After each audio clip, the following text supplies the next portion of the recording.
السلام علیکم مائی YouTube family. اللہ پاک ہمیں اپنا اور اپنے پیارے محبوب کا کلام سننے، سنانے اور اس پر عمل کرنے کی توفیق عطا فرمائے۔ حضرت سیدنا ابو عبد الرحمن عبداللہ بن عمر بن خطاب رضی اللہ تعالی عنہ فرماتے ہیں، میں نے حضور پاک صاحب لولاق صلی اللہ تعالی علیہ وآلہ وسلم کو یہ فرماتے ہوئے سنا، گزشتہ زمانے میں 3 شخص کہیں جا رہے تھے۔ جب رات ہوئی تو پناہ لینے کے لیے غار میں داخل ہوئے۔ اچانک پہاڑ سے ایک چٹان گری جس نے غار کا منہ بند کر دیا۔ یہ دیکھ کر انہوں نے کہا، اس مصیبت سے نجات کا ایک ہی طریقہ ہے کہ ہم اپنے اپنے نیک اعمال کا وسیلہ اللہ عز و جل کی بارگاہ میں پیش کر کے دعا کریں۔ چنانچہ ان میں سے ایک نے کہا، یا اللہ عز و جل، میرے ماں باپ بہت بوڑھے ہو گئے تھے، میں ان سے پہلے نہ تو اپنے اہل و عیال کو پینے کے لیے دودھ دیا کرتا تھا، نہ ہی اپنے خادموں کو۔ ایک دن میں درختوں کی تلاش میں بہت دور نکل گیا۔ جب واپس آیا تو میرے والدین سو چکے تھے۔ میں دودھ لے کر ان کے پاس آیا تو انہیں سویا ہوا پایا۔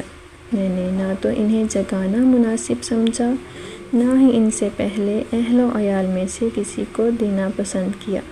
بچے بھوک کی وجہ سے میرے پاؤں میں بلبلاتے رہے، لیکن میں دودھ کا پیالہ لیے اپنے والدین کے پاس کھڑا رہا۔ جب صبح ہوئی تو میں نے انہیں دودھ پیش کیا۔ یا اللہ عز و جل، اگر میں نے یہ عمل صرف تیری رضا کے لیے کیا تھا تو ہمیں اس مصیبت سے نجات عطا فرما۔ اس کی دعا سے چٹان کچھ سرک گئی، لیکن ابھی اتنی جگہ نہ بنی تھی کہ وہ نکل سکتے۔ پھر دوسرے نے کہا، یا اللہ عز و جل، مجھے میرے چچا کی بیٹی لوگوں میں سب سے زیادہ محبوب تھی۔ ایک روایت میں ہے کہ میں اس سے ایسی شدید محبت کرتا تھا جیسے مرد عورتوں سے کرتے ہیں۔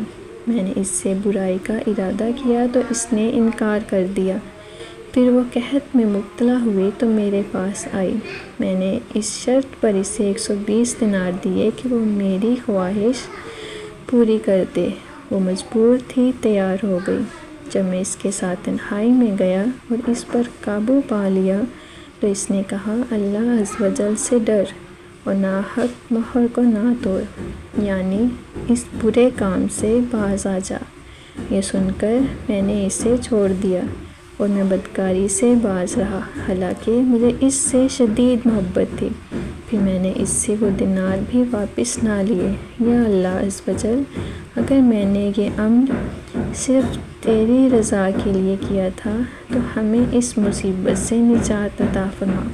چٹان کچھ اور سرک گئی، لیکن ابھی بھی وہ باہر نہ نکل سکتے تھے۔ تیسرے نے کہا، یا اللہ عز و جل، میں نے کچھ مزدوروں سے کام کروایا اور سب کی مزدوری دے دی، لیکن ان میں سے ایک مزدور اجرت چھوڑ کر چلا گیا۔ میں نے وہ تجارت میں لگا دی تو اس کی رقم بڑھتی رہی۔ کچھ عرصہ بعد وہ آیا اور کہا، اے اللہ عز و جل کے بندے، میری اجرت مجھے دے دے۔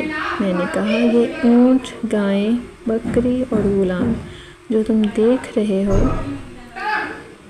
یہ سب تمہارے ہیں۔ اس نے کہا، اے اللہ عز و جل کے بندے، مجھ سے مذاق نہ کر۔ میں نے کہا، میں مذاق نہیں کر رہا، یہ سب کچھ تمہارا ہی ہے۔ چنانچہ وہ سب مال لے کر چلا گیا اور کچھ بھی نہ چھوڑا۔ اے اللہ عز و جل، اگر میرا یہ عمل تیری رضا کے لیے تھا تو ہمیں اس مصیبت سے نجات عطا فرما۔ بس چٹان ہٹ گئی اور وہ تینوں باہر نکل کر اپنی منزل کی طرف چل دیے۔ مزید ایسی حدیث اور قرآنی آیات کے لیے ہمارے چینل کے ساتھ بنے رہیے۔ اللہ حافظ۔ اللہ پاک ہم سب کو اپنے حفظ و ایمان میں رکھے۔